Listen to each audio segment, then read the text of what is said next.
አንደኛ የተከበሩ ብርቄ ባህሩ፣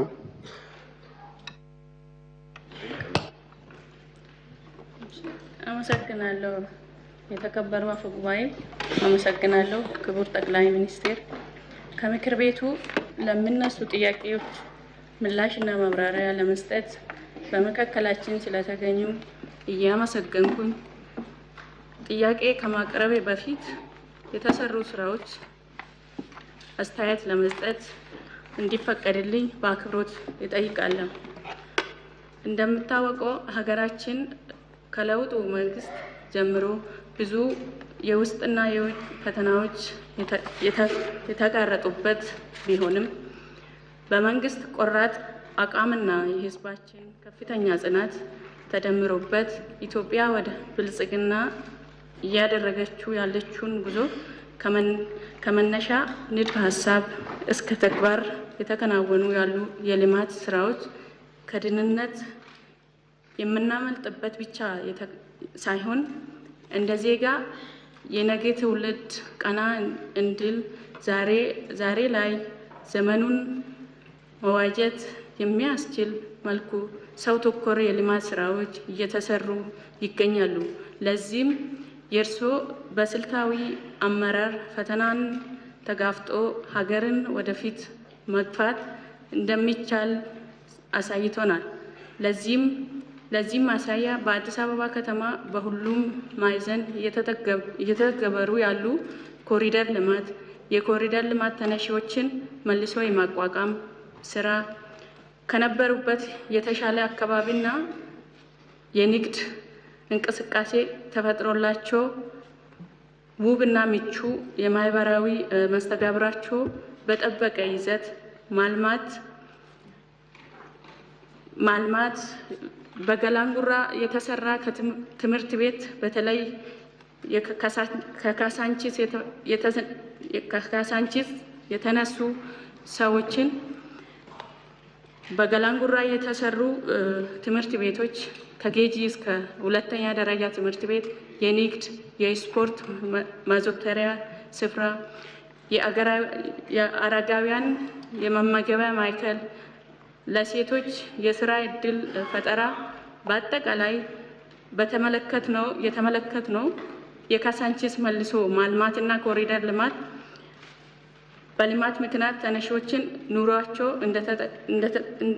እንደተስተጓጎለና ችግር ውስጥ እንደወደቁ ተደርጎ በተዛባ መልኩ በአንዳንድ ማህበራዊ ድረገጽ እና ሚዲያዎች ሲራገብ የነበረው ውሸት መሆኑንና የተሻለ አካባቢና ኑሮ ተፈጥሮላቸው እየኖሩ መሆናቸውን በጉብኝታችን ማወቅ ችለናል። በመንገድ መሳለጥ በቦሌ ቡልቡላ ፓርክ በከተማ መስፋፋት ምክንያት የተፈናቀሉትን ገበሬዎችን መልሶ ለማቋቋም የተሰራው የቃሊቲ እንስሳት ልማትና ግብርና ልቀት ማዕከል ኑሮ ውድነትን ታሳቢ ያደረገ የገበያ ማዕከል በጣም የሚበረታታና እንደ ሀገርም ሊሰፋ የሚገባ ትልቅ መልካም ተሞክሮና የትላንትን ዕዳ ወደ ምንዳ የቀየረው እሳቤ መሆኑ ዋናዎቹ ናቸው።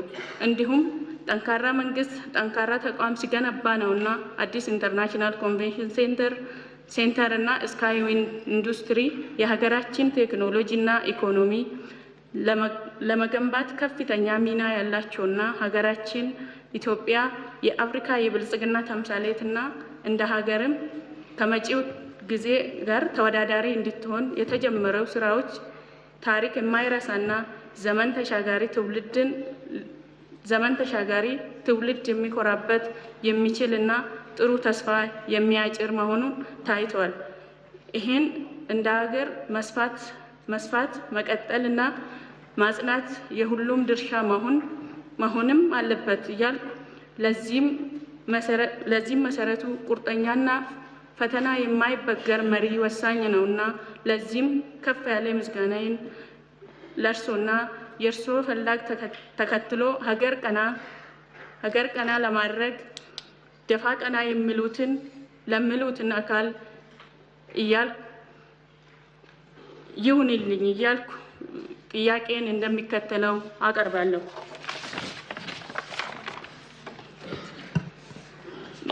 በኢትዮጵያ አሁን እየታየ ላለው በርካታ ቀውሶች አንዱና ዋናው ምክንያት ኋላ ቀር ፖለቲካ ባህላችን ነው። ፖለቲካዊ አጀንዳዎች በውይይትና በድርድር የመፍታት ልምምዳችን በጣም ደካማ ነው። መገዳደል፣ መጥፋፋት እና ተቃርኖ ፖለቲካ ዛሬም ዋጋ እያስከፈለን ነውና መንግስትና መሪ ፓርቲው ችግሮችን ሰላማዊ በሆነ መንገድ ተነጋግሮ የመፍታት ባህል መጎልበት ላይ የተሰራ ስራ የተገኘ ውጤትና ቀጣይ ትኩረት አቅጣጫ ቢብራራ። በተጨማሪም የፕሪቶሪያ ስምምነት በሰሜኑ ሀገራችን ክፍል ያስገኘው ሰላም እፎይታ የሚሰጥ ሲሆን በስምምነቱ መሰረት ዘላቂ ሰላምን ለማረጋገጥ የሚያስችሉ ተግባራዊ ሊደረጉ የሚገባቸው የስምምነት ነጥቦቹ ተግባራዊነት በምን ደረጃ ላይ ይገኛል? የመልሶ መደራጀት ስራው ወይ ዲዲአር አፈጻጸም፣ ተፈናቃዮቹን የመመለስ ስራ በምን ደረጃ ላይ ይገኛል? በመጨረሻም በትግራይ ክልል እየታየ ያለው ወቅታዊ የፖለቲካ ሁኔታስ ወደ ግጭት እንዳያመራን እና ድጋሜ ዋጋ እንዳያስከፍለን ምን እየተሰራ ይገኛል? አመሰግናለሁ። በመቀጠል የተከበሩ ፈቃዱ ጋሻውሎ።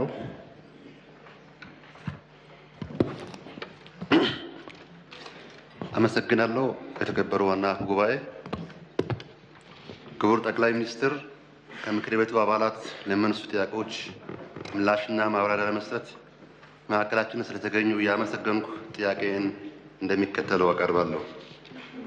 በሕዝቡ ዘንድ የሚነሱትን የፍትህ ተደራሽነት ችግር እንዲሁም የመልካም አስተዳደር ችግሮችንና ብልሹ አሰራሮችን ለማረምና ለማስተካከል የተለያዩ የሕግ ማዕቀፎችና ስራዎች ተዘጋጅተው ወደ ተግባር መገባቱ መልካም ጅምር ነው። ይሁን እንጂ ከሚታዩት ውስብስብና ዘርፈ ብዙ ችግሮች አኳያ አሁንም የፍትህ ዘርፉ በርካታ ችግሮች የሚነሱበት ነው። ሌብነትና ብልሹ አሰራሮችም በተመሳሳይ መልኩ። ስለሆነም በእነዚህ ዘርፎች ላይ መሰረታዊ ለውጥ ለማምጣት በቀጣይ የሚቀመጡ አቅጣጫዎችን በተመለከተ ማብራሪያ ሊሰጥበት አመሰግናለሁ።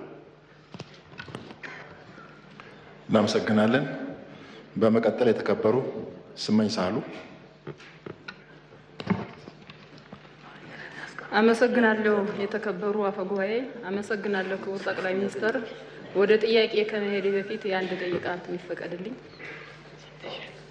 ክቡር ጠቅላይ ሚኒስትር፣ ገና ብዙ መስራት የሚገባን የቤት ስራ ያለብን ቢሆንም በእርስዎ አመራር ሰጭነት በሀገሪቱ አንዳንድ አካባቢዎች ከነበረው መጠነ ሰፊ የሰላም ችግር አሁን ላይ ለመጣው አንጻራዊ ሰላም አመስገን እፈልጋለሁ።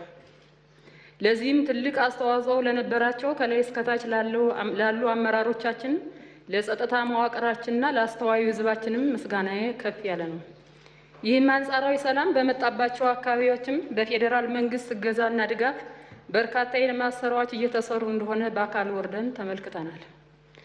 አዲስ አበባ ውስጥም የተሰሩና እየተሰሩ ያሉ ሰው ተኮር ተግባራት የሚደነቁ ናቸው። አማራ ክልልና ኦሮሚያ ክልልንም ስንመለከት ባለፉት 6 ወራት ውስጥ ሂደን የውክልና ስራ ባልሰራንባቸው አካባቢዎችም ጭምር የካቲት ወር ላይ በቂ ነው ባይባልም ህዝባችንን ማወያየት ተችሏል። ይህ ተግባር የሚበረታታና ተጠናክሮ መቀጠል ያለበት ተግባር ነው። ከዚህ በመቀጠል ጥያቄን በጽሁፍ አቀርባለሁ በንባብ። ክቡር ጠቅላይ ሚኒስትር፣ አገራችን ኢትዮጵያ የውጭም ሆነ የውስጥ ጠላቶቻችንን በመመከትና የህዝቡን ሰላምና ደህንነት ለመጠበቅ የሚደረገው እልህ አስጨራሽ ትግል በተለይም የህግ የበላይነት እንዲከበር የሚደረገው ጥረት የሚበረታታ ነው። ይህም ከአንድ ለሰው ቅድሚያ ለሚሰጥ መንግስት የሚጠበቅ ተግባር ነው። ሆኖም ግን ዛሬም በበርካታ የሀገሪቱ አካባቢዎች ዜጎቻችን በአክራሪዎች፣ በታጣቂዎች፣ በጽንፈኛ ኃይሎች በአሰቃቂ ሁኔታ ይገደላሉ፣ ይታገታሉ፣ ኢሰብአዊ ድርጊትም ይፈጸምባቸዋል። ክቡር ጠቅላይ ሚኒስትር፣ ይህ ግጭትና የሰላም እጦት ለነጻ የዜጎች እንቅስቃሴና ነጻ የሸቀጦች ዝውውር ላይ ሌሎችም ተግባሮች ላይ ከፍተኛ ተጽዕኖ ያሳድራል። ይህንን የሰላም ችግር በዘላቂነት ለመፍታት ምን እየተሰራ ነው? ጫካ ከገቡ ታጣቂ ቡድኖች ጋር ችግሩን በሰላማዊ መንገድ በአጭር ጊዜ ውስጥ ለመፍታት በመንግስት በኩል ብዙ ጥረቶች እየተደረጉ መሆኑ በተደጋጋሚ ተገልጿል። በተጨባጭ ውጤትም እየተመዘገበ ነው። ይሁንና ከችግሩ ስፋትና ውስብስብነት አኳያ አሁንም በኦሮሚያ ክልልም ሆነ በአማራ ክልል ሙሉ በሙሉ ከችግር ያልተላቀቁ አካባቢዎች አሉ። ክቡር ጠቅላይ ሚኒስትር፣ ችግሩ ከስር መሰረቱ ለመፍታት እየተሰሩ ያሉ ስራዎች ላይ ማብራሪያ ቢሰጥ አመሰግናለሁ። እናመሰግናለን። በመቀጠል የተከበሩ ዶክተር ስለሺ ኮሬ።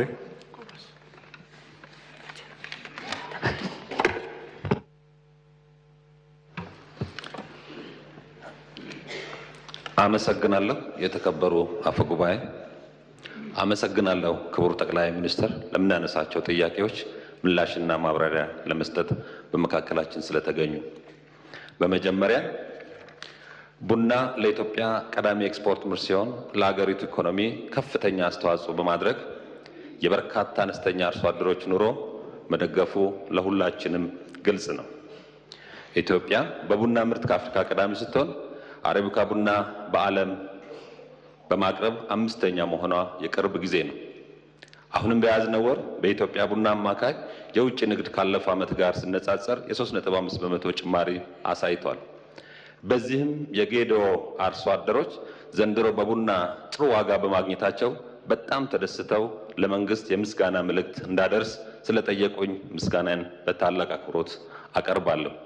ክቡር ጠቅላይ ሚኒስትር፣ ለነዚህ ውድ አርሶ አደሮች ምን ማበረታቻ ሊደረግ ይገባል? በመቀጠል በዚህ ዓመት የማኑፋክቸሪንግ ዘርፍ የነበሩትን የግብዓት አቅርቦት ማነቆችን በመፍታት የተሻለ አቅም ለመፍጠር የተሰሩ ስራዎች አበረታች ናቸው። ነገር ግን አሁንም የማኑፋክቸሪንግ ዘርፍ የጥሬ ዕቃና ሌሎች የግብዓት አቅርቦት ችግር አለባቸው።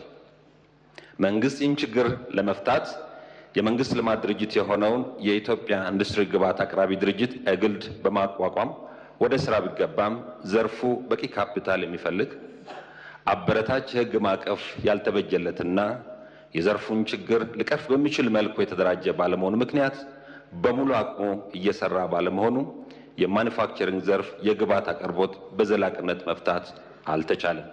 ክቡር ጠቅላይ ሚኒስትር፣ ይህ ዘርፍ ካለው ሀገራዊ ጠቀሜታ አንጻር ከፍተኛ ትኩረትና ድጋፍ የሚሻ መሆኑ እሙን ነው። የኢንዱስትሪ ግብዓት ችግር ለመቅረፍ እርሶም በተደጋጋሚ እንደሚያነሱት ችግሩን በአሰራር ለመፍታትና በቀጣይ እንደ ሀገር በዚህ ዘርፍ የተቀመጠውን ግብ ለማሳካት ምን ታስቧል? አመሰግናለሁ። እናመሰግናለን። በመቀጠል የተከበሩ ኩመሌ ጋዲሳ።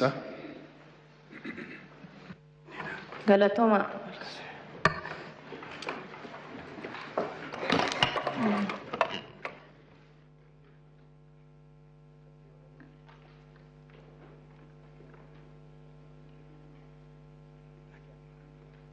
Galatooma kabajamoo fayyaa'ee galatooma kabajamoo muummicha ministeeraa keenya gaaffii bakka bu'oota uummataa irraa ka'u deebii fi ibsa bal'aa itti kennuuf jidduu keenyatti waan argamtaniif guddaa galatoomaa jecha gaaffii koo dubbisaan akka armaan gadiitti dhiyeessa. Gabaasa hojii karoora raawwii dhaabbilee seektaroota mootummaa kan ji'a 6 darban kan yeroo ilaallu kan guddatee mul'atuu fi abdii namatti horu ta'uusaa ilaallee jirra. Raawwiin karoora kanaa waggoota kudhan karoora tarsiimaa የ10 ዓመታት ስትራቴጂክ እቅድ ተብሎ የታቀደው በቀጣይነት እንዲቀጥል ኢንዲኬተሮቹ ወይም አመልካቾቹ ምን እንደሆኑ መብራሪያ ቢሰጡበት። ለምሳሌ የመካከለኛ እቅድ የውጭ ንግድ የ2016 $5.7 ቢሊዮን ነው። የ2017 $6.1 ቢሊዮን $1 ለማግኘት ታስቦ የስትራቴጂክ እቅድ የ2016 $4.8 ቢሊዮን እንዲሁም በ2017 ዓ.ም $5.12 ቢሊዮን እንደሚገኝ ይጠቅሳል። ይህ ደግሞ ሴክተሮች መካከለኛ እቅዳቸውን እንዳይመሩ ያደርጋል። የእነዚህ የመንግስት ሴክተሮችን ስትራቴጂክ ተቋማትን ለምን መመጣጠን ለምን አልተቻለም? ለምን እንደፈለጉ እቅዳቸውን እየቀነሱ ያቅዳሉ? እነኚህ ሴክተሮች ምን ያህል ስትራቴጂክ እቅዶች ይመራሉ? የታየ ነገር ካለ ይብራራልን። በስትራቴጂክ እቅድ የማይመሩ ከሆነ መንግስት የያዘውን የኢኮኖሚ ፕሮግራሞችን ቀን በቀን እየሰራ ያሉ ስራዎችን ለማሳካት እንችላለን ወይ? በአጠቃላይ የኢኮኖሚ አፈጻጸም የሚያሳየው በዋና ዋና አመልካቾች ወይም ኢንዲኬተርስ ሲታይ ምን ደረጃ ላይ ይገኛል? ይህንን ጥያቄ የሚያነሳ ኢኮኖሚያችን በእጥፍ እያደገ ቢሆንም የኑሮ ውድነት በእጥፍ እየጨመረ ስለሆነ ይሄ መጣጣሙ ምን አለው? በሌላ በኩል ደግሞ የንግድ እንቅስቃሴ በሀገር ደረጃ ገቢ መሰብሰብ ላይ የ6 ወር አፈጻጸም ተስፋ ሰጪ ቢሆንም ወደፊትም አበረታች ነው። ይሁን እንጂ የመንግስት ወጪ ከኛ ገቢ ጋር ስናነጻጽርና የመንግስትን ባጀት የታለመለት ዓላማ ጋር ለማዋል የ6 ወር ምን እንደሚመስል መብራሪያ ቢሰጥበት። አመሰግናለሁ።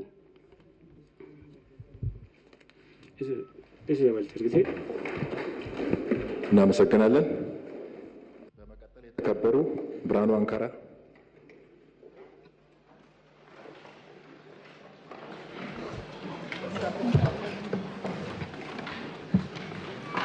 አመሰግናለሁ። የተከበሩ አፈ ጉባኤ፣ እንዲሁም ክቡር ጠቅላይ ሚኒስትር ከምክር ቤቱ ለሚነሱ ጥያቄዎች ምላሽና ማብራሪያ ለመስጠት በመካከላችን ስለተገኙ ከፍ ያለ ምስጋና አቀርባለሁኝ።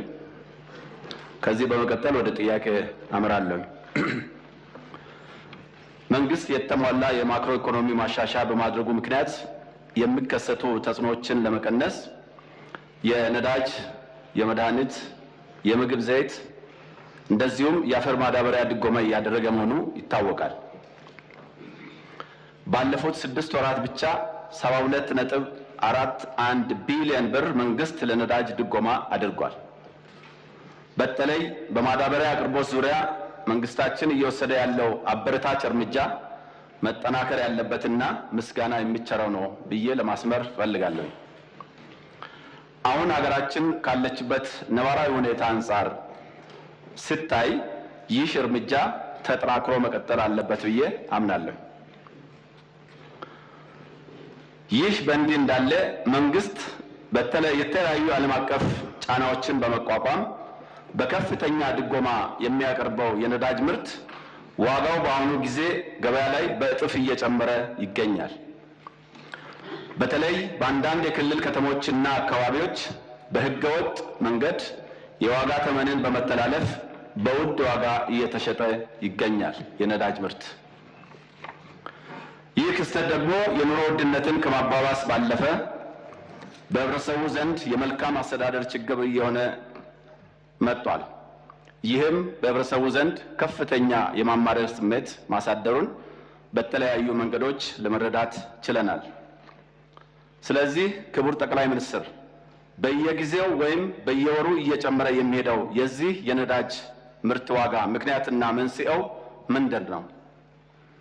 ህገወጥነትን ለመከላከልና የነዳጅ ተደራሽነት ያለ እንግልት ለህብረተሰቡ እንዲደርስ ለማድረግ እንዲሁም ጠንካራ የቁጥጥር ስርዓት ተዘርግቶ ከመስራት አኳያ የሚስተዋሉ የአፈጻጸም ችግሮችን ለመቅረፍ መንግስት ምን እየሰራ ይገኛል? አመሰግናለሁ። እናመሰግናለን። በመቀጠል የተከበሩ የዝና ሙላት።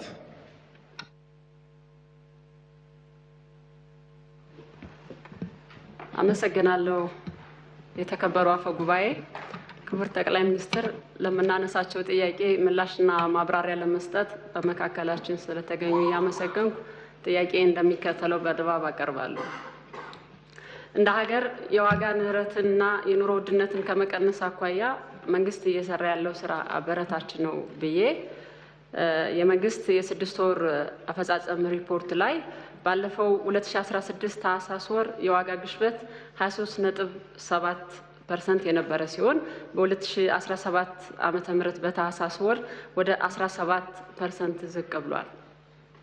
የምግብ ዋጋ ግሽበት በ2016 ታህሳስ ወር ወደ 18.7% ዝቅ ብሎ ተመዝግቧል። ምግብ ነክ ያልሆኑ የዋጋ ግሽበት በ2016 ታህሳስ ወር 26.1% የነበረ ሲሆን በ2017 ታህሳስ ወር ወደ 14.4% ዝቅ ብሎ እንደተመዘገበ በሪፖርቱ ተመላክቷል። ነገር ግን በአሁኑ ሰዓት የመንግስት ሰራተኛውን ጨምሮ በዝቅተኛ የኑሮ ደረጃ ላይ የሚገኙ የህብረተሰብ ክፍሎች በኑሮ ውድነት እየተጎዱ ባሉበት ወቅት እንዴት የዋጋ ንረት ቀንሷል ሊባል ቻለ? ይህ ሪፖርት መሬት ላይ ካለው እውነት ጋር ምን ያህል ሊጣጣም ይችላል? ያልተገባ የዋጋ ጭማሪ በማድረግ ህብረተሰቡን የሚያማርሩ ህገወጥ ነጋዴዎች ላይ ምን ያህል አስተማሪ እርምጃ ተወስዷል? ማብራሪያ ቢሰጥ በጣም አመሰግናለሁ። አመሰግናለን። በመቀጠል የተከበሩ ባርጤማ ፈቃዱ።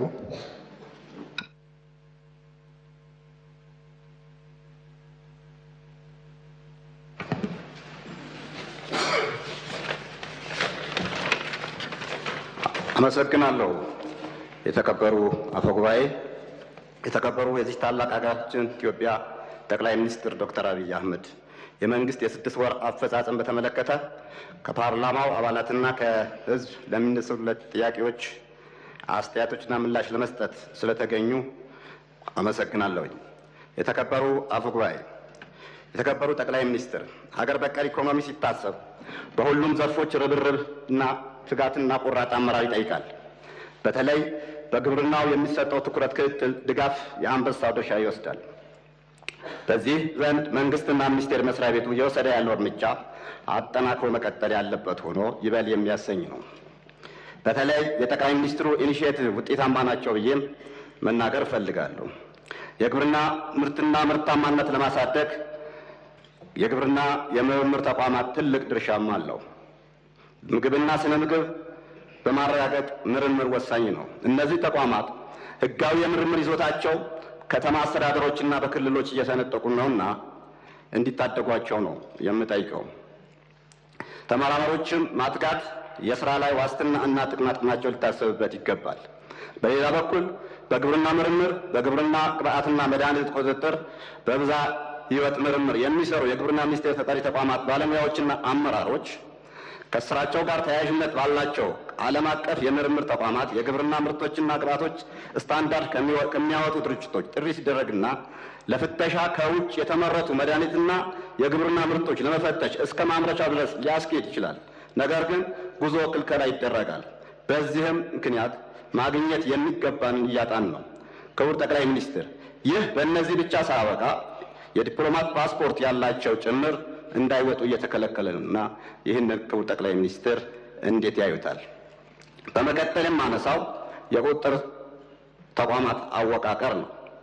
እነዚህ ሬጉላቶሪ የሆኑ መስሪያ ቤቶች በነጻነትና በተሰጣቸው ስልጣን መሰረት በሙሉ አቅማቸው እየሰሩ ነው የሚል እምነት የለኝም። ምክንያቱም የስልጣን ግጭት ስላለ ተጠሪነታቸው ለሚኒስትሮች ስለሆነ፣ ለምሳሌ ምግብና መድኃኒት ቁጥጥር ባለስልጣን ተጠሪነቱ ለጤና ጥበቃ ሚኒስቴር ነው።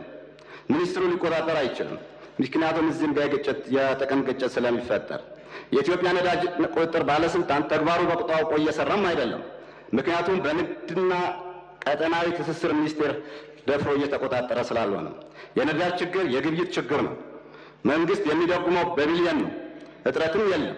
በግብይት ችግር እጥረት ይፈጠራል። ስለዚህ እነዚህ ሬጉላቶሪ ተቋማት ነፃ ሆነው በጠቅላይ ሚኒስትሩ ወይም የራሱ ሬጉላቶሪ ኦርጋናይዜሽን እንዲዋቀሩ ቢደረግ በጥናት ተደግፎ የሚል ጥያቄም አለኝ።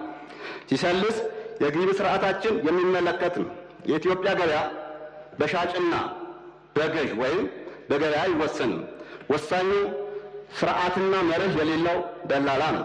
ምርት በየትኛውም ዘርፍ እጥረት የለም። የዋጋ ንረቱ እየቀነሰ ሳይሆን እየጨመረ ነው። የታክስ ስርዓቱ ግልጽ አይደለም። ታክስ ከፋዩ ላይ ጫና ይበዛል።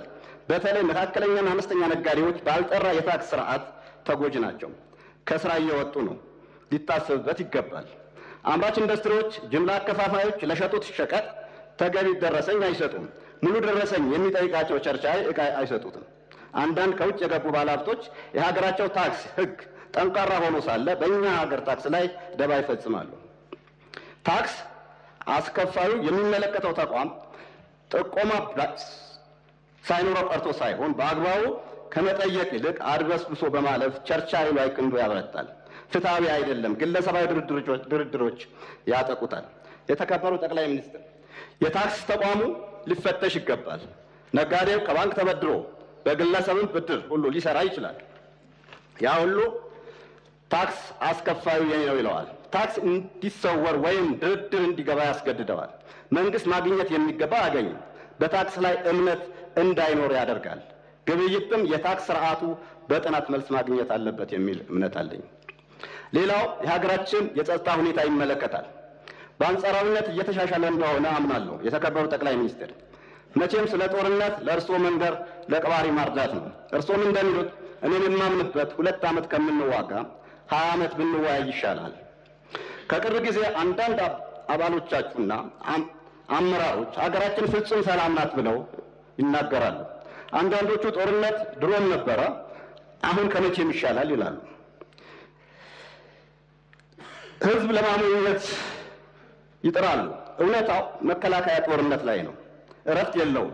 መሆን ያለበት እየሆነ ያለው መካድ ሳይሆን ለሰላም ቆራጥ በመሆን ህዝብና መንግስት የሚተማመንበት የጸጥታና የፍትህ ተቋም በመፍጠር የሀገራችን የግዛት አንድነት፣ የዜጎች ሰላምና ደህንነት ማረጋገጥ የተሻለ ይሆናል። በሰሜን የሀገራችን ክፍል ሰላም ከጠፋ ከራርሟል። በአማራ በገጠር ወረዳዎች ትምህርት የለም። አመራር ይሞታል። ዜጎች ስጋት ላይ ናቸው። የምድርም የአየር ውጊያ አለ። ኦሮሚያ የተሻለ ነገር ቢኖርም አመራር ይሞታል። የደህንነት ስጋቱ አሁንም አለና ዘላቂ ሰላም ማምጣት አልተቻለም። የመንግስት ቁርጠኝነት ከንግግር ባለፈ በተግባር ቢገለጽ። የትግራይ ሁኔታ ማዕከላዊ መንግስት እልባት ለምን አይሰጥም? ህወሓት እስከ መቼ ሰላም እየነሳ ይኖራል? የስልጣን ሱስ የትግራይ ህዝብ እረፍት በመንሳት ሰላም እንዳይኖር የፕሪቶሪያ ስምምነት እየጣሱ ይገኛል። አደብ እንዲገዙ መደረግ አለበት ብዬም አምናለሁ። መንግስትም ማስተናገድ ያለበት በፕሪቶሪያ በተፈረመው መሰረት ነው።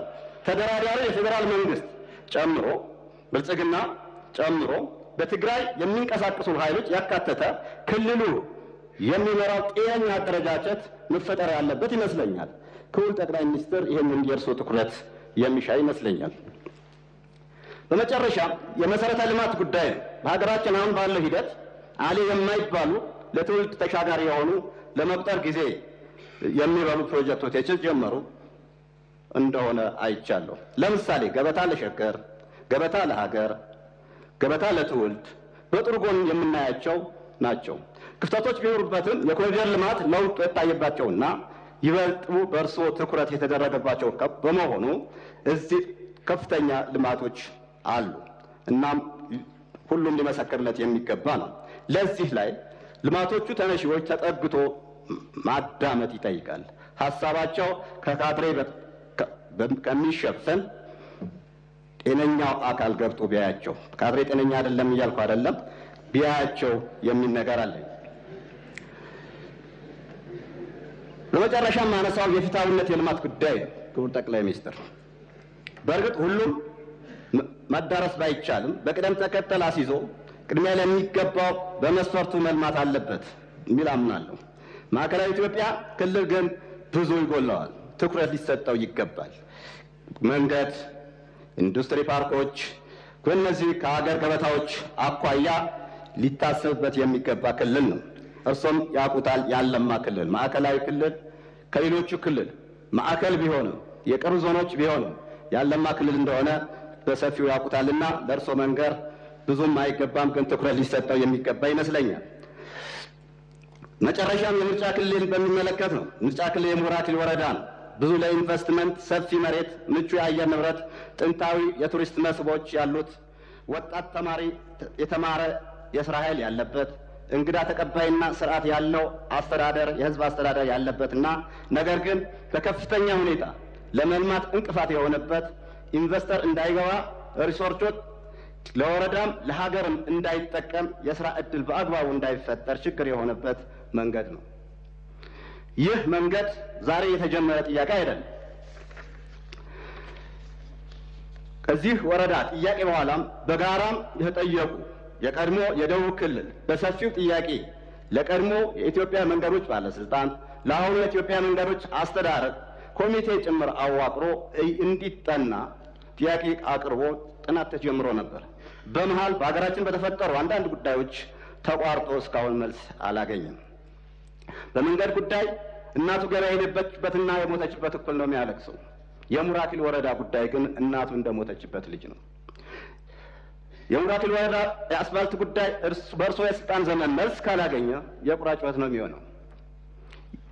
ክቡር ጠቅላይ ሚኒስትር የእርሶ ተግባራዊ ምላሽ እንዲያስቡበት እማጽናለሁ። ሌላው የከሬም መካከለኛ መስኖ ፕሮጀክት በወጣቶች የመስኖ ተጠቃሚነት ፕሮጀክት ተጀምሮ ብዙ መዋዕለ ንዋይ የፈሰሰበት የተፈጥሮ ሀብት ተመንጥሮ በአሁን በደለልና በናዳ እየተሞላ 85% በላይ የተጠናቀቀ ነገር ግን ያላለቀ ለኪሳራ እየተዳረገ ያለ ፕሮጀክት ነው። ይህ ለቆላማ መስኖ ሚኒስቴር ተደጋጋሚ ጥያቄ ብናቀርብም ምላሽ ያልተሰጠውና ትኩረት ቢደረግበት። አመሰግናለሁ። እናመሰግናለን። በመቀጠል የተከበሩ ጀንበር አያልነህ።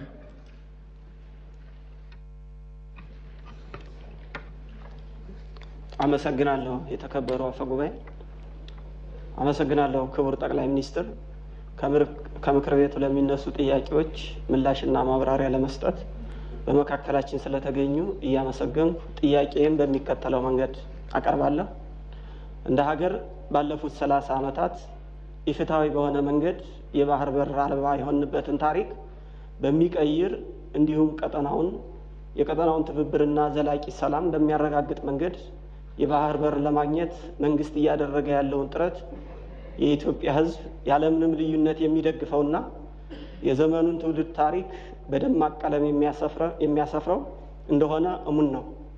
መንግስት በዚህ ረገድ እያሳየ ያለው የዲፕሎማሲ ተጋድሎ እጅግ የሚደነቅ ነው። ከዚህ ጋር ተያይዞ በግማሽ ዓመት አፈጻጸም ሪፖርቱ እንደተመለከተው ባለፉት ጊዜያት በትብብር ላይ በተመሰረተ አገራችን የባህር በር ባለቤት የሚያደርጋትን ስምምነት ከሶማሌ ላንድ ጋር የተፈራረመችበት እንዲሁም ከሶማሌ ጋር በሰላማዊ መንገድ ምክክር የተጀመረበት ሁኔታ ተጠናክሮ ቀጥሏል። ክቡር ጠቅላይ ሚኒስትር እነዚህ የዲፕሎማሲ ጥረቶች ያስገኟቸውን ውጤቶች ቢገልጹልን። በተጨማሪም የባህር በር ጥያቄያችን ሰላማዊ፣ ህጋዊና ፍትሃዊ በሆነ መንገድ ምላሽ እንዲያገኝ የተከናወኑ ስራዎችን፣ የተገኙ ውጤቶችና የወደፊት የትኩረት አቅጣጫዎች ላይ ተጨማሪ ማብራሪያና ገለጻ ቢደረግ አመሰግናለሁ። እናመሰግናለን። በመቀጠል የተከበረው አዲሱ አሰፋ። አመሰግናለሁ። የተከበሩ አፈ ጉባኤ፣ አመሰግናለሁ። ክቡር ጠቅላይ ሚኒስትር ከምክር ቤቱ አባላት ለሚነሱ ጥያቄዎች ምላሽና ማብራሪያ ለመስጠት በማዕከላችን ስለተገኙ በድጋሚ እያመሰገንኩኝ ጥያቄን እንደሚከተለው በጽሁፍ አቀርባለሁ። መንግስት ሰው ተኮር መሆኑን ካረጋገጠባቸው ተግባራት መካከል አንዱ የከተሞች የኮሪደር ልማት ስራዎች ሲሆን የኮሪደር ልማቱ ከተሞችን ጽዱና ለነዋሪዎች ምቹ ከማድረግም ባሻገር ለዜጎች በተለያዩ አማራጮች የቤት አቅርቦትን በማሳለጥ ከ137,000 በላይ ቤቶችን ለመገንባትና ማስተላለፍ የቻልንበት ሁኔታዎች ነበሩ። ይህ ተግባር ደግሞ የኑሮ ውድነትን ከማቃለል አንጻርም ፋይዳው የጎላ ነው። ሆኖም ግን ዝቅተኛ ገቢ ያላቸው የህብረተሰብ ክፍሎች ተጠቃሚነትና የመኖሪያ ቤት ፍላጎት አንጻር ሰፊ ስራን የሚጠይቅ ስራ መስራት እንደሚጠበቅብን እንዳለ ሆኖ በተለይ ደግሞ በአዲስ አበባ ከተማ ውስጥ ከ1997 ዓ.ም ጀምሮ ተደራጅተው ገንዘብ ሲቆጥቡ የነበሩ የህብረተሰብ ክፍሎችም ሆኑ አጠቃላይ የቤት ፈላጊዎችን የቤት አቅርቦት ከተጠቃሚ ቁጥር ጋር ይጣጣም እንዲሄድ ለማድረግ ምን እየተሰራ ነው? በሌላ በኩል ከአዲስ አበባ ከተማ ውጭ ባሉ የሀገራችን ከተሞችም ሆነ በገጠር እየተሰራ ያለው የኮሪደር ልማት ስራ ኢኮኖሚያዊ ፋይዳና በህብረተሰቡ ላይ ሊያስከትል የሚችለው ኢኮኖሚያዊ ጫና እንዴት ተገምግሟል? በተጨማሪም ከዚሁ ከኮሪደር ልማት ስራዎች ጋር ተያይዞ በአንዳንድ አካባቢዎች ህዝቡን የሚያማርሩ በአተገባበር ወይም በአፈጻጸሙ ወቅት የሚታዩ ክፍተቶች እንዳሉ በተለያየ መንገድ ቅሬታ ሲቀርብ ይታያል። በመሆኑም ክቡር ጠቅላይ ሚኒስትር መንግስት የኮሪደር ልማት ስራዎችን መሰረት አድርገው የሚነሱ የመልካም አስተዳደር ችግሮችንና ብልሹ አሰራሮችን ለመቅረፍ እንዲሁም አፋጣኝ የመፍትሄ እርምጃዎችን ለመውሰድ ምን እየሰራ ይገኛል? ማብራሪያ ቢሰጥበት። አመሰግናለሁ። እናመሰግናለን። በመቀጠል የተከበሩ መሰረት ማዶሌ።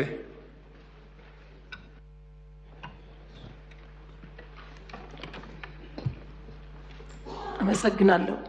የተከበሩ አፈ ጉባኤ፣ አመሰግናለሁ። ክቡር ጠቅላይ ሚኒስትር ከምክር ቤቱ ለሚነሱ ጥያቄዎች ምላሽና ማብራሪያ ለመስጠት በመካከላችን ስለተገኙ እያመሰገንኩ ጥያቄን እንደሚከተለው አቀርባለሁ። መንግስት ባለፈው ዓመት ለአርሶና አርብቶ አደር በሰጠው ልዩ ትኩረት 19.61 ሚሊዮን ኩንታል ማዳበሪያ በወቅቱ ለክልሎች ማቅረቡና የተደረገው ድጎማ በግብርና ዘርፍ ለታቀደው ሀገራዊ ግብ ለማሳካት ሚናው የጎላ መሆኑ ግልጽ ነው። መንግስት ለወሰደው ቁርጠኛ አቋም ሊመሰገን ይገባል። ሆኖም ግን በሪፖርቱ እንደሚያሳየው በዚህ በጀት ዓመት 24.05 ሚሊዮን ኩንታል የአፈር ማዳበሪያ ለመግዛት ታቅዶ ውለታ የተገባው 13.4 ሚሊዮን ኩንታል ወይም የእቅዱን 55.7% ሲሆን ወደ ሀገር ውስጥ መጓጓዝ የቻለው 2.06 ሚሊዮን ኩንታል ብቻ መሆኑ በቀጣይ የመዘግየት ችግር እንዳያጋጥምና ለሚነሳው ስጋት የተቀመጠ አቅጣጫ ካለ በብራራ። አመሰግናለሁ። እሺ፣ እናመሰግናለን። በመቀጠል የተከበሩ አጉደባን። አመሰግናለሁ። የተከበሩ አፈ ጉባኤ፣ አመሰግናለሁ። ክቡር ጠቅላይ ሚኒስትር ከምክር ቤቱ አባላት ለሚነሱ ጥያቄዎች ምላሽና ማብራሪያ ለመስጠት በመካከላችን ስለተገኙ እያመሰገንኩ አስተያየትና ጥያቄን እንደሚከተለው አቀርባለሁ። ክቡር ጠቅላይ ሚኒስትር በእርሶ ሀሳብ አመንጭነትና ኢኒሼቲቭ የሀገራችን ትልቅነት የሚያሳዩ እና የሕዝቡን ክብር የሚመጥን ሀገራዊ ፕሮጀክቶች ተገንብቷል፣ እየተገነቡም ይገኛሉ። ከነዛ መካከል ለአብነት ጥቂቱን ቢያነሳ በቱሪዝም ዘርፍ የተሰሩ ስራዎች፣ በስፔስ ሳይንስ የተሰሩ ስራዎች፣ በአርቲፊሻል ኢንቴሊጀንስ ዘርፍ የተሰሩ ስራዎች፣ አዲስ ኢንተርናሽናል ኮንቬንሽን ሴንተር፣ የስካይዊን የድሮን ማምረቻ ኢንዱስትሪ እና የድሮን ምርቱ የሀገራችን ሉዓላዊነት ለመጠበቅ የሚያስችል ሁሉንም አይነት ተተኳሽ የሚያመርት ፋብሪካ ተገንብቶ ወደ ምርት መገባቱ እንዲሁም የሌማት ትሩፋት በገጠርና በከተሞች በተጨባጭ ውጤት ያመጡ መሆኑን በህዝብ ውክልና ስራችንና በመስክ ጉብኝት በየአካባቢ ያሉትን ማረጋገጥ ችለናል። ክቡር ጠቅላይ ሚኒስትር የሌማት ትሩፋት ውጤቶች ምግብና ስነ ምግብ ከማሻሻል ባለፈ የገቢ ምንጭና የስራ ዕድልም እየሆነ ይገኛል። ስለሆነም በአጭር ጊዜ እነዚህ ስኬቶች እንዲመዘገብ ሀሳብ በማመንጨትና በመተግበር ለሰጡት በሳል አመራር እንደ ህዝብ ተወካይ ደግሜ እያመሰገንኩ ጥያቄን እንደሚከተለው አቀርባለሁ። አንደኛ፣ የኢትዮጵያ መንግስትና ህዝብ በያዙት ቁርጠኛ አቋምና ሀገራዊ ግብ መሰረት የማምረት አቅምን በማሳደግ ስንዴን ከውጭ ማስገባት በማቆም ወደ ውጭ መላክ ጭምር መቻሉ በሀገራችን በሂደት በምግብ ዋስትና ራሷን በመቻልና ሌሎችን መደገፍ የምትችል ሀገር መሆኗን የሚጠቁም አንዱ ተግባር ነው። ይህንን ለማሳካት ሰፋፊ እርሻዎችና አነስተኛ የአርሶ አደርና አርብቶ አደር ይዞታዎችን በክላስተር በማረስና በግብርና ሜካናይዜሽን በመጠቀም ዘመናዊ ግብርናን ተግባራዊ ማድረግ የተቻለበት ነው። ሆኖም ግን የመሬት አቀማመጣቸው ተራራማና ወጣ ገባነት ያላቸው ሜካናይዜሽንን ተግባራዊ ለማድረግ የሚያስቸግር መልክዓ ምድር ያላቸው የሀገራችን ክፍሎች ምርታማነትን ለማሻሻል በአጭር በአማራጭ ቴክኖሎጂዎችን ከመጠቀም አኳያ ምን እየተሰራ ነው? ሁለተኛ፣ ከስራ ዕድል ፈጠራ አኳያ በ7 ወር አፈጻጸም ሪፖርቱ ላይ በሀገር ውስጥ በቋሚነት 2.28 ሚሊዮን ወጣቶች እና በውጭ ሀገር ደግሞ 270 ሺህ ላላነሱ ዜጎች የስራ ዕድል እንደተፈጠረላቸው ተመላክቷል። ይህ አፈጻጸም በሀገራችን ካለው ሰፊ አምራች የስራ ፈላጊ ቁጥር አንጻር ምን ያህል የተመጣጠነ የእቅድ አፈጻጸም ነው? በተጨማሪም በሀገር ውስጥም ሆነ በውጭ ሀገር የተደረገው የስራ ዕድል ፈጠራ በየክልሎች ያላቸው ንጽጽርና እንዲሁም በገጠር የተፈጠረው ስራ ዕድል ፈጠራ የአርብቶ አደር አካባቢዎችን ጨምሮ ምን ያህል ድርሻ እንዳለው ቢገለጽ። ከዚህ ጋር ተያይዞ በቀረበው በሪፖርቱ ላይ የሴቶች የስራ ዕድል ፈጠራ አፈጻጸም መሻሻል ያልታየበት መሆኑን ተመላክቷል። ስለሆነም መሰረታዊ ችግሩና የቀጣይ መፍትሄ አቅጣጫ ላይ ማብራሪያ ቢሰጥበት ይላለው። አመሰግናለሁ። እናመሰግናለን። በመቀጠል የተከበሩ ዶክተር መብራቱ ሰንበታ። አመሰግናለሁ። የተከበሩ አፈ ጉባኤ፣ የተከበሩ ጠቅላይ ሚኒስትር ዶክተር አብይ አህመድ፣ በምክር ቤት አባላት ለሚነሱ ጥያቄዎች ምላሽና ማብራሪያ ለመስጠት በመካከላችን ስለተገኙ እኔም እጅግ በጣም አመሰግናለሁ። ለእርስዎ የማቀርባቸው ጥያቄዎችን በንባብ እንደሚቀጥለው አቀርባለሁ። አንደኛ፣ ዘላቂ ሰላም ግንባታን በተመለከተ ነው። እንደሚታወቀው በሀገራችን ዘላቂ ሰላም ለማረጋገጥ እና ሀገራዊ መግባባትን ለማስፈን የተጀመረውን ሀገራዊ ምክክር ሂደት አንዱ ሲሆን በተለያዩ የሀገሪቱ አካባቢዎች ደግሞ ሕግ ማስከበር ስራው እየተከናወነ እንደሆነ ይታወቃል። ሰላማዊ አማራጭ ቅድሚያ በመስጠትና ሁለቱንም አቀናጅቶ ከመተግበር አንጻር መንግስት ምን እየሰራ ይገኛል? ምን ተጨባጭ ውጤትስ ተገኝቷል? ሁለተኛው የህዳሴ ግድብና የአካባቢው ማህበረሰብ ተጠቃሚነትን በተመለከተ ነው። ክቡር ጠቅላይ ሚኒስትር፣ እንደሚታወቀው ታላቁ የኢትዮጵያ ህዳሴ ግድብ በሚገርምና በሚያኮራ ፍጥነትና ጥራት እየተጠናቀቀ ይገኛል። የዚህ ትውልድ አካል በመሆኔም ታላቅ ኩራት ይሰማኛል። ይሁን እንጂ ወደ ህዳሴው የሚወስደው ዋናው መንገድ ግንባታ ፕሮጀክት ለቻይና ካምፓኒዎች ኮንትራት ተሰጥቶ የነበረ ቢሆንም በነበረው የጸጥታ ችግር ምክንያት ስራው ከተቋረጠ ብዙ ዓመታትን አስቆጥሯል። በዚህ ምክንያት ከአሶሳ ወደ ህዳሴ ግድብና ከህዳሴው ግድብ ወደ መተከል ዞን ዋና ከተማ ግልገል በለስ የሚወስደው መንገድ እጅግ አስቸጋሪና ለሰው ህይወትም ሆነ ለንብረት ደህንነት የማይመች ሆኖ ይገኛል። ሰሞኑ ለውክልና ስራ ስንሄድ ከአሶሳ እስከ ህዳሴው ግድብ እስከ ግልገል በለስ እንደ ኳስ እየነጠርን ነው የሄድነው።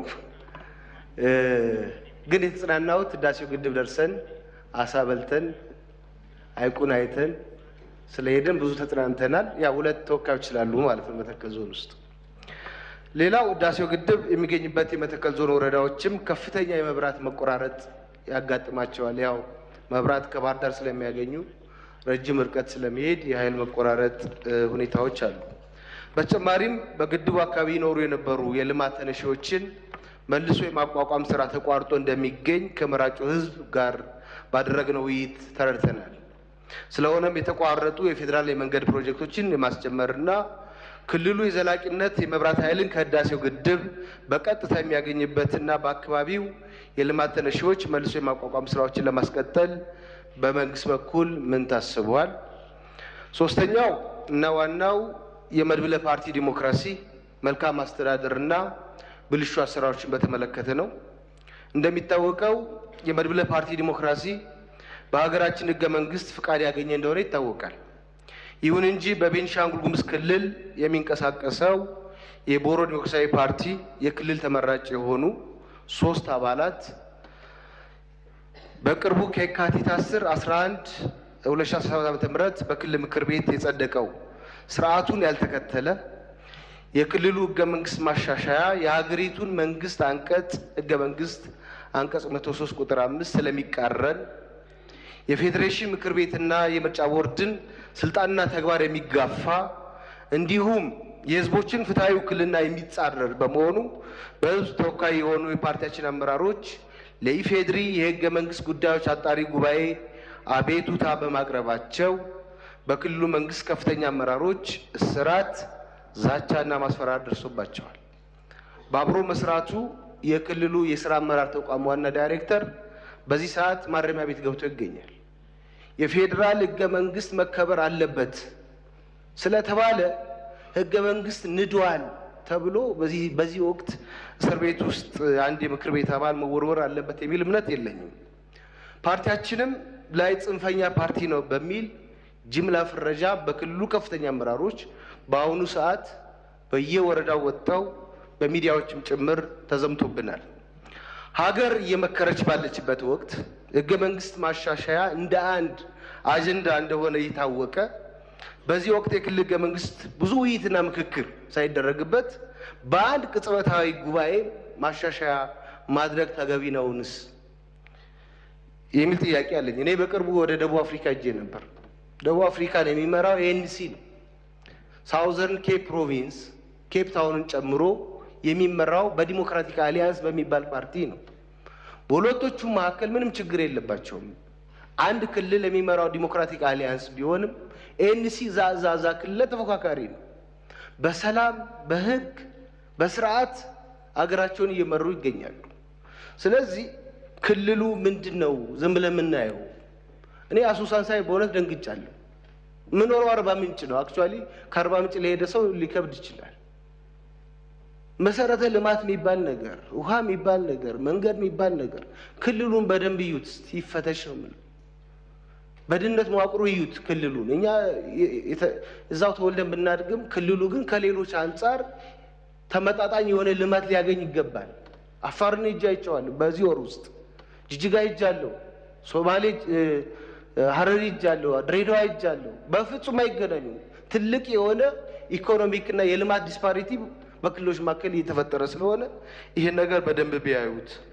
የኑሮ ውድነት ማካካሻ ተብሎ ደግሞ በቅርቡ በፌዴራል መንግስት ከጥቅምት 1 ጀምሮ የተፈቀደው የደሞዝ ጭማሪ በክልሉ መንግስት ውሳኔ ከታህሳስ 1 ጀምሮ እንዲከፈል መደረጉ የክልሉ የመንግስት ሰራተኞች አሁንም ቅሬታ እያቀረቡ ሲሆን በተለይ መምህራን ያልተከፈለን የ2 ወር ጭማሪ ይከፈለን ይገባል የሚል ጥያቄ እያነሱ ይገኛሉ። ስለዚህ የክልሉ ህገ መንግስት ማሻሻያውን ተከትሎ እየተፈጠሩ ያሉ ችግሮች የመድብለ ፓርቲ ስርዓቱን በእጅጉ የሚጎዱ ስለሆኑ ይህንን ችግር መቅረፍ ለምን አልተቻለም ወይም የሚስተካከልበት ሁኔታ ቢፈጠር? ክቡር ጠቅላይ ሚኒስትር እርስዎ ይሄን እንደሚፈቱት ባለሙሉ እርግጠኛ ነኝ። እርግጠኛ ነኝ ይሄ ነገር በደንብ ታይቶ ተፈትሾ ይመለሳል የሚል እይታ አለ በእኔ በኩል። በመጨረሻም በዚሁ ክልል የወርቅ፣ የቡና፣ የነዳጅ እንዲሁም ጥሬ ገንዘብ ኮንትሮባንድ ነው። ጥሬ ገንዘብ መተከል ላይ ካሽ ሪዘርቭ ስለሌላቸው ገንዘብ ከባህር ዳር ወይም ከቡሬ ስለሚያመጡ እና በጀባ ስለሆነ የሚሄዱትን ገንዘቦች ትንሽም ቢሆኑ የወርቅ ኮንትሮባንድ ነጋዴዎች ናቸው የሚወስዱት። መንግስት ሰራተኛው በቀን 500 ብር ብቻ ነው የሚሰጠው ከባንክ። እኛ ሰሞኑን ህዝቡ ስናወያይ ደሞዛችንን ለምን በጥሬ አትሰጡንም? ለምንድን ነው ኦንላይን የምትሰጡን? ባንክ ሂደን 500 ብር የምናገኘው ገንዘብ እያገኘን አይደለም። ከባንክ የወጣ ገንዘብ እየተመለሰ አይደለም። ስለዚህ እነዚህ አይነት የኮንትሮባንድ ስራዎች አንድ የሀገርንም ኢኮኖሚ የሚጎዱ ስለሆነ ይህን ድርጊት ለመቀነስ በመንግስት በኩል ምን ታስቧል ለማለት ነው። አመሰግናለሁ። እናመሰግናለን። በመቀጠል የተከበሩ አይሻ ሸሽፋ።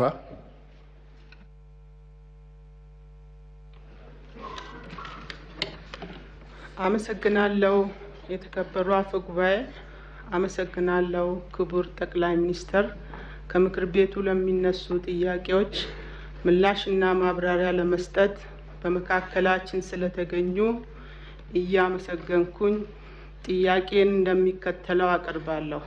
እንደ ሀገራችን በዚህ አጭር ጊዜ ውስጥ በእርሶ ተጀምሮ የተጠናቀቁ ብዙ ትላልቅ ፕሮጀክቶች ለሀገር ግንባታ ለትውልድ ተሻጋሪ የሆኑ ፕሮጀክቶችን በተቀመጠለት ጊዜ የመጨረስ ባህል እንድንለማመድ አድርገውናል።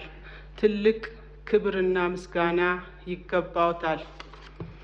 ስለሆነም ከለውጡ ወዲህ ትልቅ እድገት ከታየባቸው መስኮች ውስጥ አንዱ የፕሮጀክቶች አፈጻጸም ላይ የመጣው ለውጥ ነው። ይሁንና ከመሰረተ ልማት ግንባታ አኳያ የመንገድ፣ የመስኖ ልማት አውታሮች፣ የመጠጥ ውሃ ፕሮጀክቶች አፈጻጸም ተጀምሮ የተጓተተባቸው አካባቢዎች ብዙ ናቸው። እነዚህን በፌዴራል መንግስት በኩል ተጀምሮ የተጓተቱ ፕሮጀክቶችን ፈጥኖ ለማጠናቀቅ ለአገልግሎት እንዲውል ለማድረግ የተያዙ ሀገራዊ እቅዶች ላይ ማብራሪያ ቢቀርብ አመሰግናለሁ። እናመሰግናለን። በመቀጠል የተከበሩ የሺህ ሀሳብ ጸጋው።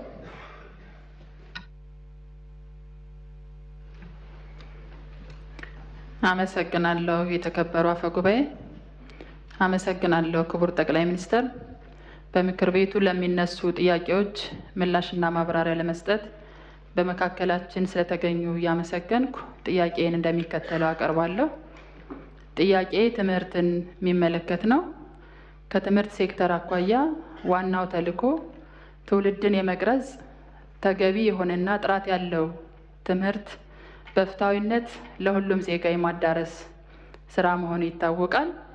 በመሆኑም በ6 ወሩ አፈጻጸም ወደ ትምህርት ቤት መምጣት ከሚገባቸው ውስጥ 24% ወይም 7,841,070 የሚሆኑ ተማሪዎች ወደ ትምህርት ገበታቸው በተለያየ ምክንያት እንዳልተመለሱ በሪፖርቱ ተመላክቷል።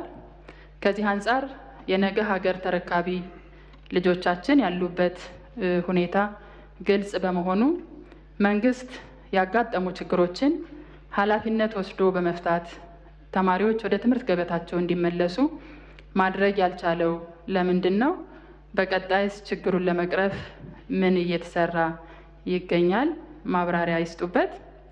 ሌላው በቀዳማዊት ጽሕፈት ቤት እና በገበታ ለሀገር ፕሮጀክቶች እንደ ሀገር በጣም በርካታ ስራዎች እይታችንንም የቀየሩ ስራዎች እየተሰሩ እንደሆነ ሁላችንም እንረዳለን፣ እንገነዘባለን። በእርግጥ በተለያዩ ሀገሪቱ ክፍሎች በርካታ የቱሪስት መዳረሻዎች አሉ።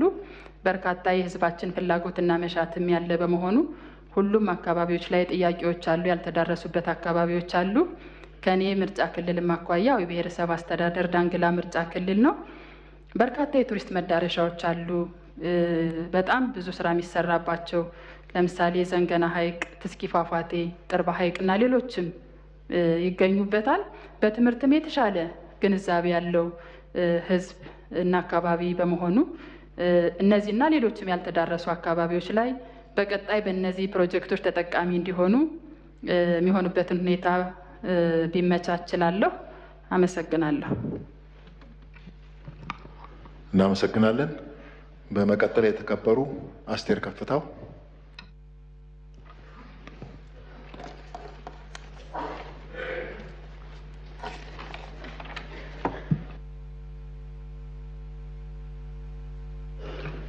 አመሰግናለሁ የተከበሩ አፈ ጉባኤው። አመሰግናለሁ ክቡር ጠቅላይ ሚኒስትር ለምናነሳቸው ጥያቄዎች ምላሽና ማብራሪያ ለመስጠት በመካከላችን ስለተገኙ አስተያየትንና ጥያቄዎችን እንደሚከተለው አቀርባለሁ። በሀገራችን የቱሪዝም መዳረሻዎችን ከማስፋት አንጻር ከለውጡ በኋላ በለውጡ መንግስታችንና በእርሶ ተነሳሽነት የገበታ ለሀገር ፕሮጀክት፣ ገበታ ትውልድ፣ ገበታ ሸገር እንዲሁም የኮሪደር ልማት ሌሎችም ነባር የሆኑ የቱሪዝም መዳረሻዎችን መልሶ በማሳመር ለተለያዩ አካላት ከሀገር ውስጥም ከሀገር ውጭ ለሚመጡት ክፍት በማድረግ በዚህ ዘርፍ ላይ ከፍተኛ የሆነ ለውጥን በማምጣት መነቃቃት በመፈጠሩ ትልቅ አድናቆት አለኝ። በመሆኑም በተለያየ መንገድ የልማት ተጠቃሚ ሳይሆኑ የቆዩ አካባቢዎችን ታች ድረስ በመውረድ በተደጋጋሚ በማየትና በመጎብኘት ዞናችንም ልማት ተጠቃሚ እንድትሆን ላበረከቱ አስተዋጽኦ በወከለኝ በዳውሮ ሕዝብ ስም ትልቅ ምስጋናዬን ላቀርብ እፈልጋለሁ። ጥያቄ ከጤና ጋር በተያያዘ ነው። ከጤና ዘርፍ አኳያ በተለይም የተለያዩ ወረርሽኞችን ቀድሞ መከላከል ከማድረግ አንጻር የተሰራው ስራ እንዲሁም የመጣ ውጤትና ያጋጠሙ ችግሮች በሪፖርት ላይ በቂ ማብራሪያ አልተቀመጠም። በመሆኑም የጤና ተቋማት ከፌዴራል ሚኒስቴር መስሪያ ቤት ጀምሮ በተዋረድ ባሉ ተቋማት ለሚከሰቱ ወረርሽኞች በቂ የሆነ ዝግጅትና ቅድመ መከላከል ስራዎችን እየሰሩ ነው ማለት ይቻላል ወይ? ከመድኃኒትና የሕክምና ግብዓት አቅርቦትና አገልግሎት አሰጣጥ በተመለከተ በተደጋጋሚ በጤናው ዘርፍ ከሚነሱ ጥያቄዎች መካከል በመሆናቸው ችግሮችን በዘላቂነት ለመፍታት ምን እየተሰራ ይገኛል? በተጨማሪም በሀገራችን በሰው ሰራሽና በተፈጥሮ አደጋዎች ምክንያት ከተለያዩ አካባቢዎች የተፈናቀሉ ዜጎች መልሶ ከማቋቋምና በዘላቂነት ከመደገፍ አንጻር እንደ ሀገር ያለው አፈጻጸም ቢገለጽ። አመሰግናለሁ። እናመሰግናለን። በመቀጠል የተከበሩ ዶክተር ደሳለኝ ጫኔ። አመሰግናለሁ። የተከበሩ አፈ ጉባኤ፣ ክቡር ጠቅላይ ሚኒስትሩንም ለጊዜያቸው ማመስገን እፈልጋለሁ። ጥያቄን እንደሚከተለው በንባብ አቀርባለሁ። ሀገራችን ዛሬ ያጋጠሟት ውስብስብ ችግሮች፣ ተግዳሮቶችና ስጋቶች ፖለቲካ ወለድ ሲሆኑ መፍትሄያቸውም ፖለቲካዊ እንጂ የጠመንጃ አፈሙዝ ሊሆን አይገባም። በድህነት አዙሪት ውስጥ የኖረች ሀገር ባለፉት 7 የብልጽግና አገዛዝ ዓመታት ደግሞ በእንቅርት ላይ ጆሮ ደግፍ እንዲሉ ለከፋ የጸጥታና የደህንነት ቀውስ አዙሪት ሳይክል ኦፍ ሴኩሪቲ ክራይሲስ እንዲሁም ማባሪያ የሌላቸው አውዳሚ የእርስ በርስ ጦርነቶች ውስጥ አስገብቷታል። ኢህአዴግ አምባገነናዊ ልማታዊ አገዛዝ ነበር። ወደ ብልጽግና ያደረገው መለወጥ ወይም ሜታሞርፎስ ደግሞ የሙሉ ጊዜ ጦረኛና እልቂት ጠማቂ አገዛዝ እንዲሆን አድርጎታል። በመደማመጥና ሰጥቶ መቀበል መርህ ላይ ተመስርተን አገራዊ ልዩነቶችን በማጥበብ ሁሉን አካታች ወደሆነ ማህበረሰባዊ መግባባትና ፖለቲካዊ ስምምነት ወይም ፖለቲካል ሴትልመንት ከማምራት ይልቅ ብልጽግና ፓርቲ በሚከተለው ጠቅላይ አገዛዝ ወይም ቶታሊታሪያን ሊደርሺፕ ምክንያት ሰላም ከራቀን ከራረም። ባለፉት 6 ዓመታት በኦሮሚያ፣ በትግራይ፣ አማራና አፋር ዛሬም ድረስ ደግሞ በአማራና በኦሮሚያ ክልሎች በቀጠለው ጦርነት የደሃ አርሶ አደርና ከተሜው ልጆች በሁሉም በኩል እንደ ቅጠል እየረገፉ ነው። ማቆሚያ በታጣላቸው የእርስ በርስ ጦርነቶች በትሪሊየን የሚቆጠር የሀገር ሀብት ንብረት እየወደመ እንደሆነ የጠቅላይ ሚኒስትሩ የኢኮኖሚ አማካሪ ቡድን በሰራው ኢኮኖሚ ዋይድ ኢስቲሜሽን ኦፍ ዘ ኖርዘርን ኢትዮጵያን ዋር ዳሜጅ የሚል ጥናት በአንድ ዓለም አቀፍ ኮንፈረንስ ላይ ቀርቦ የሰሜን ኢትዮጵያ የጦርነት ያደረሰው ጉዳት ግምቱ 32 ቢሊዮን ዶላር እንደሚጠጋ ተተምኗል። እንዲሁም የዓለም ባንክ በ2022 ኢትዮጵያ ዳሜጅ ኤንድ ኒድስ አሰስመንት ብሎ ባወጣው ሪፖርትም በሰሜን ኢትዮጵያ ጦርነት የደረሰው ጉዳት ግምት 28 ቢሊዮን ዶላር ያደርሰዋል። አማካይ ግምቱ 30 ቢሊዮን ዶላር ነው ማለት ነው። ባለፉት 6 ዓመታት እስከ ዛሬ ድረስ ደግሞ በአማራ፣ በኦሮሚያ፣ በቤንሻንጉል ጉሙዝ፣ በደቡብ ጋምቤላ፣ አፋርና ሶማሌ ክልሎች እየተካሄዱ ያሉ ጦርነቶችና የእርስ በርስ ግጭቶች የጉዳት ግምት ከሰሜኑ ጦርነት ጋር እኩል አድርገን 30 ቢሊዮን ዶላር ምሁራዊ ግምት ብንወስድ ጠቅላላ ግምቱ ወደ 60 ቢሊዮን ዶላር ወይም በሰሞኑ የባንክ ምንዛሬ በ130 ብር ሲሰላ 7.8 ትሪሊየን ብር ገደማ ነው። በዘንድሮ በጀት ልክ ቢሰላ ደግሞ በቀጣይ 8 ዓመታት የሀገራችን በጀት የሚሆን ሀብትና ንብረት በጦርነቶችና ግጭቶች አውድመን እንዲሁም በሚሊዮን የሚቆጠሩ ወጣቶችን ጭድ አድርገን ዛሬም የጦርነት ነጋሪት እየጎሰምን ቀጥለናል። የዚህ የእርስ በርስ መጠፋፋት ጉዞ ውጤትም የተባበሩት መንግስታት የልማት ፕሮግራም ባወጣው የ2024 ግሎባል መልታይ ዳይሜንሽናል ፖቨርቲ ኢንዴክስ ፖቨርቲ አሚድ ኮንፍሊክት ሪፖርት እንዳመላከተው 72 በመቶ ወይም 86 ሚሊዮን ኢትዮጵያውያን በድህነት እንደሚኖሩ ይፋ አድርጓል። የውጭ ምንዛሬ ለውጡንና የኮሪደር ስራ ተያይዞ መኖሪያና የንግድ ቤታቸው የፈረሰባቸው በመቶ ሺዎች የሚቆጠሩ ችግር ላይ የወደቁ ዜጎችም አሉ። ከቅርብ ጊዜ ወዲህ ደግሞ እንኳን ከኑሮ መሰረታቸው የተነቀሉት ይቅርና ስራ ሰርተው በላባቸው የሚኖሩ ኢትዮጵያውያን ጭምር የኑሮ ውድነቱን መቋቋምና ልጆቻቸውን ማሳደግ ተስኗቸዋል። በዚህ የድህነት ምጣኔና የኑሮ ውድነት ላይ የተጨመረው የጦርነት አዙሪት ለሀገራችን ከፍተኛ ብሔራዊ የደህንነት አደጋ አዝሏል የሚል ስጋት አለኝ። በሰብአዊ መብቶች ጥበቃ ረገድም የተባበሩት መንግስታት ድርጅት የሰብአዊ መብት ኮሚሽን በኢትዮጵያ ላይ በቅርቡ ባወጣው አፕዴት ኦን ዘ ሂውማን ራይትስ ሲቹዌሽን ኢን ኢትዮጵያ ጁን 2024 ሪፖርት በሀገራችን ላይ እየደረሰ ያለውን ከፍተኛ ሰብአዊ መብት ጥሰት በዝርዝር አቅርቧል። ሪፖርቱ እንደ ሀገር የማያወላዳ ትኩረትና አፋጣኝ እርምጃ እንድንወስድ የሚሹትን የተንሰራፉና ስልታዊ የሰብአዊ መብት ረገጣዎች የደረሱበትን አሳሳቢ ሁኔታ ያሳያል። በሪፖርቱ የተካተቱ ጉዳዮች ልብ የሚሰብሩና በጣም አሳሳቢ ናቸው። ለምሳሌ በፈረንጆቹ 23 ብቻ በተፈጸሙ 594 የመብት ጥሰቶች በትንሹ 8253 ተጎጂዎች ተመዝግበዋል። ከነዚህ ውስጥ 1106 ሲቪሊያኖች በአማራ ክልል፣ 366 ሲቪሊያኖች በኦሮሚያ ክልል ተገድለዋል። በ5 ወራት ብቻ ከ250 በላይ ሰላማዊ ሰዎች በድሮን ተገድለዋል። ከላይ ለማሳያ በሪፖርቱ የተካተተው የተጎጁ ሲቪሎች ቁጥር ሲሆን አክቹዋሊ የተጎጂዎች ቁጥር ግን ከዚህም የሚበልጥ ነው። እነዚህ የተንሰራፉ የመብት ረገጣዎችና ከህግ ውጭ ግድያዎች በፈረንጆቹ 2024-25 ዓመተ ምህረት ተባብሰው ቀጥለዋል። የድሮን ጥቃት ዛሬም በአማራ ክልል ተጠናክሮ የቀጠለ ሲሆን ህፃናትን ጨምሮ ሲቪሊያኖች እየተገደሉበትና የሲቪሊያን ተቋማት እየፈረሱ እንደሆነ ቢቢሲን ጨምሮ በዓለም አቀፍ ሚዲያዎች ተዘግቧል። በተጨማሪም ሪፖርቱ የዴሞክራሲያዊ ማህበረሰብ አስፈላጊ ምሰሶች በሆኑት ሐሳብን በነጻነት የመግለጽ፣ የመሰብሰብ፣ የመደራጀት መብት ላይ ከፍተኛ ገደቦች መደረጋቸውን በአጽንኦት አመላክቷል። ጋዜጠኞች፣ አክቲቪስቶች እና ሰላማዊ ዜጎች እውነትን የመናገር መብታቸውን በመጠቀም ተጠያቂነት እንዲሰፍን በመጠየቃቸው ብቻ ማስፈራራት፣ እንግልት፣ ስደት፣ እስራት እና አለፍ ሲልም እገታና አስገድዶ መሰወር ይደርስባቸዋል ይላል ሪፖርቱ።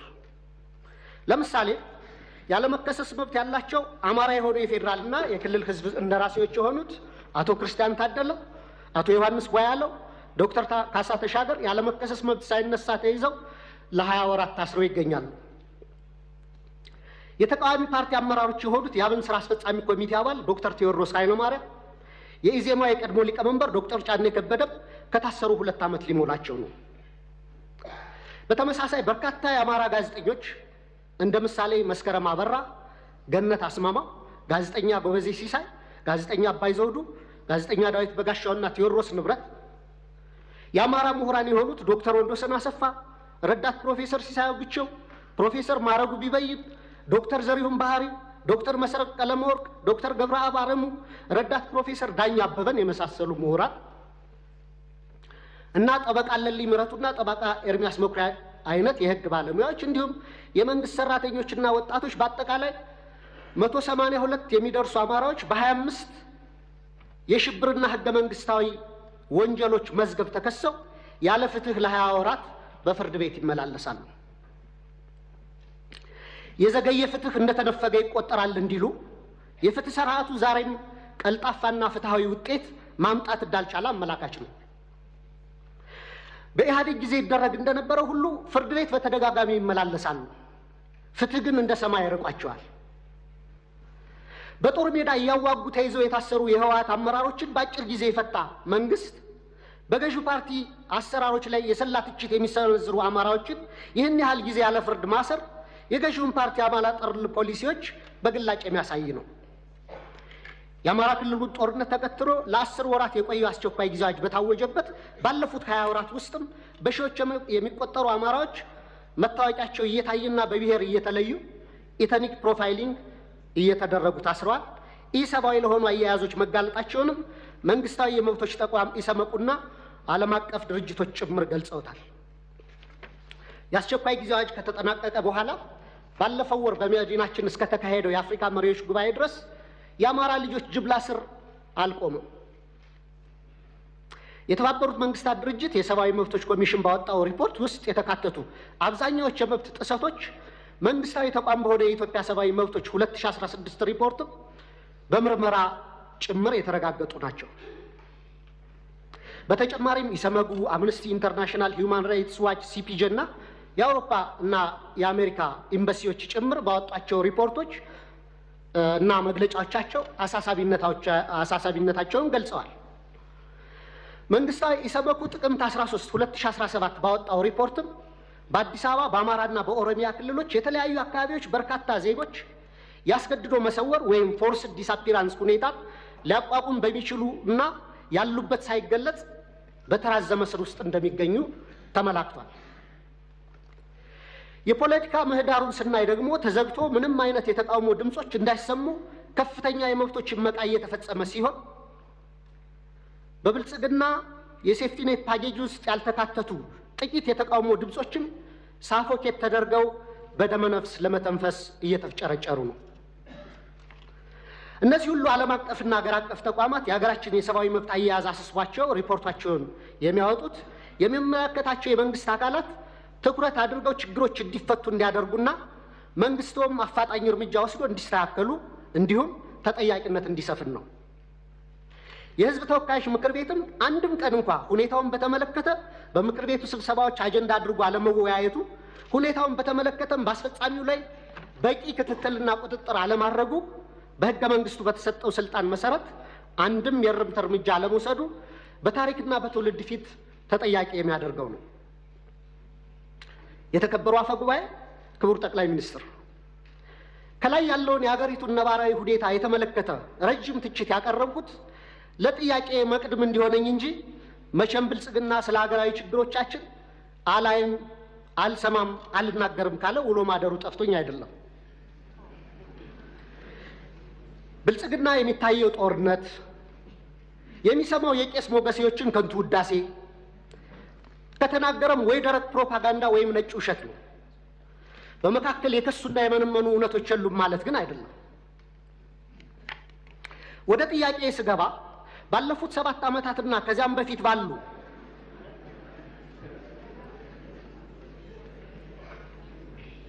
አስርት ዓመታት በኢትዮጵያ ውስጥ በተለይም በአማራ፣ በኦሮሚያ፣ በአፋር፣ በትግራይ፣ በደቡብ፣ በቤንሻንጉል ጉሙዝ፣ በጋምቤላና በሌሎችም አካባቢዎች ለተፈጸሙ ሰፊ የሰብአዊ መብት ጥሰቶች ግሮስ ሂውማን ራይትስ ቫዮሌሽንስ፣ በሰብአዊነት ላይ ለተፈጸሙ ወንጀሎች ክራይም አጌንስት ሂውማኒቲ፣ የጦር ወንጀሎች እንዲሁም የዘር ማሳሳትና የዘር ማጥፋት ወንጀሎች መፈጸማቸውን መንግስቱ እውቅና የማይሰጠውና ኃላፊነት የማይወስደው እንዲሁም ገለልተኛ ዓለም አቀፍ ምርመራዎች እንዲካሄድ የሚደረጉ ጥሪዎችን የሚያጣጥለው ለምንድን ነው? የሽግግር ፍትህ ከመጀመሩ በፊት እነዚህ ወንጀሎች በገለልተኛ ዓለም አቀፍ ተቋማት ተመርምረው የተፈጸሙ ወንጀሎች እንዲለዩ አትሮሲቲ ዲተርሚኔሽን እና በስማቸው እንዲጠሩ መደረግ አለበት። ከዛም ጥፋት ፈጻሚዎችን ለፍርድ ማቅረብና ተጎጂዎችን መካስ ወዘተ የሽግግር ፍትህ ሂደቱ አካል እንዲሆኑ ሊደረግ ይችላል። እንደ ሀገራዊ ምክክር ኮሚሽን አይነት ሂደቶችም የሀገራችንን ችግሮች እንዲፈቱ ከልብ የምንፈልግ ከሆነ በአማራና በኦሮሚያ ክልል እየተካሄዱ ያሉ ጦርነቶች፣ አውዳሚ ወንድማማች ጦርነቶች በአስቸኳይ እንዲቆሙ ሳይለንሲንግ ዘገንስ መደረግ አለበት። የሰሜኑን ጦርነት እንዲቆም ያደረገው ዋነኛው አካል የፌዴራል መንግስቱ ሲሆን አሁንም በተለያዩ የሀገሪቱ አካባቢዎች ያሉ ጦርነቶችን የማስቆም ተቀዳሚ ኃላፊነቱ የሞራልና የታሪክ ተጠየቅም የሚወድቀው በፌዴራል መንግስቱ ላይ ነው። መንግስታዊ ያልሆኑ ተፋላሚዎች ኃላፊነታቸው በሁለተኛ ደረጃ የሚታይ ነው።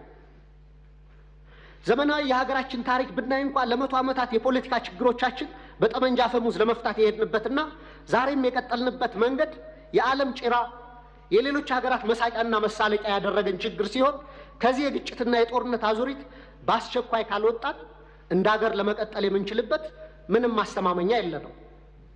በዚህ ረገድ መንግስት ዋነኛ ኃላፊነት ይኖርበት እንጂ የአማራ ፋኖ ኃይሎችና የኦሮሞ ነጻነት ሰራዊትም ጦርነቶችን ለማስቆምና የሚታገሉላቸው ዓላማዎች በሰላማዊ መንገድ እንዲመለሱ ማድረግ የሚቻልባቸውን እድሎች ሁሉ አሟጣው እንዲመለከቱ፣ ለሰላም ለሚደረጉ አገራዊም ሆነ ዓለም አቀፋዊ ጥሪዎችና ጥረቶች መሳካትም የድርሻቸውን እንዲወጡ በወከለኝ የባህር ዳር ከተማ ህዝብ በመላ ኢትዮጵያና በራሴ ስም ጥሪ ማቅረብ እፈልጋለሁ። በጣም አመሰግናለሁ።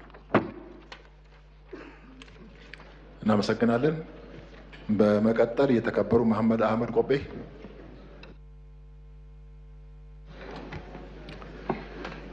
አመሰግናለሁ።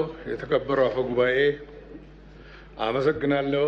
ክቡር ጠቅላይ ሚኒስትር፣ ክቡርነቶ ከምክር ቤቱ አባላት ለሚነሱ ጥያቄዎች ምላሽና ማብራሪያ ለመስጠት በመካከላችን በመገኘቶ እያመሰገንኩ ጥያቄን እንደሚከተለው አቀርባለሁ። በክቡርነቶ አርቆ አሳቢነትና የበላይ አመራርነት በሀገራችን የተጀመረው የብልጽግና ጉዞ እንቅፋቶችን እየናደ ድል በድል እያስመዘገበ የሀገራችንን ሁለንተናዊ ገጽታ ደረጃ በደረጃ እየቀየረ የፈነጠቀው የተስፋ ጎህ ይበልጥ እየደመቀ ተስፋችን እየጎመራ መምጣቱን ከሚያመላክቱ ታላላቅ የልማት ስራዎቻችን አንዱ የህዳሴ ግድብ ስኬታማ አፈጻጸም እንደሆነ ይታወቃል። የታላቁ የህዳሴ ግድብ ፕሮጀክት ለመጪው ትውልድ የሚተላለፍ ትውልድ ተሻጋሪ ፕሮጀክት ከመሆኑም ባሻገር የኢትዮጵያ ሕዝብ በላቡና በደሙ እየገነባው ያለ ብሔራዊ መግባባትን የሚያጠናክር የትብብርና የአንድነት ምሰሶ ነው። በአንድነታችን ውስጥ ያለ ጥንካሬያችን ምስጢር ገላጭ ነው። የአይበገሬነታችንም ምልክት ነው። ይህ የታላቁ ህዳሴ ግድብ ግንባታ መሰረት ከተጣለበት ጊዜ ጀምሮ በርካታ መሰናክሎች የገጠሙን ቢሆንም በለውጡ መንግስት አመራር ሰጪነት አሁን ለፍሬ እየበቃ መሆኑ እሙን ነው። ክቡር ጠቅላይ ሚኒስትር፣ የህዳሴውን ግድብ ግንባታ ሙሉ በሙሉ አጠናቀን ሪቫን ለመቁረጥ ምን ያህል ርቀት ይቀረናል? መቼም በእርሶ አመራር ያላየነው ነገር የለም። ብዙ ስኬታማ ስራዎች እየተሰሩ፣ የማይታሰቡ ስራዎች እየተከናወኑ፣ አገራችን ከጊዜ ወደ ጊዜ እየደመቀች ሰላሟንም ደረጃ በደረጃ እያረጋገጠ መጣለች እና ከዚህ አንጻር እንዳው ሌላስ እንደዚህ ያለ ታላቅ ፕሮጀክት የብልጽግናችን ሞተር የአፍሪካ ኩራት የሆነ አዲስ ስራ ለመጀመር ምን ታስቧል? አርቆ አሳቢ ነዎትና ሌላም ብዙ ነገር በእርሶ አመራር እንደምናገኝ የኢትዮጵያ ሕዝብ ይጠባበቃል። አሁንም እያየ ነው። በተስፋ ከእርሶ ጋር ነው። ከህዳሴ ግድቡ አንጻር አሁን በዓለማችን እየተፈጠሩ ያሉ ተለዋዋጭ ነባራዊ ሁኔታዎች የግንባታ ሂደቱን ከማጠናቀቅና በግድቡ ዙሪያ እየተካሄዱ ያሉ ንግግሮችን ከመቋጨት አኳያ እንዴት ይታያሉ? በዚህ ሂደት ውስጥ የኢትዮጵያ ሕዝብ የተለመደውን ሁለንተናዊ ድጋፍ አጠናክሮ እንዲቀጥል የሚያስተላልፉት መልእክት ካለም በዚህ አጋጣሚ ቢገለጽ እላለሁ። አመሰግናለሁ።